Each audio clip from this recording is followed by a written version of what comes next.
Hey, welcome to HOWZA channel. In today's tutorial, you will learn how to enable Microsoft Edge Startup Boost to decrease browser loading time in Windows 11. The concept isn't new, but Microsoft knows that this significantly speeds up the opening of Microsoft Edge when a user logs in, or after the browser is completely closed. Edge users will benefit from the feature, especially since Microsoft says it doesn't cost a lot of resources. Those who do not actively use Microsoft's web browser should disable Startup Boost, as it does not add any value and can increase system startup time. Not much, but still. Open Microsoft Edge. Click on the three dots at the top right corner of the window. Choose Settings from the list. Select System from the left side list. Go to Startup Boost option. Turn the switch on to enable it. Restart the browser.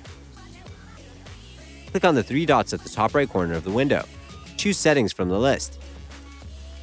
Select System from the left side list. Go to Startup Boost option. Turn the switch off to disable it. That's it. Thanks for watching the video. Please like it and let us know if you used any of our tips and tricks.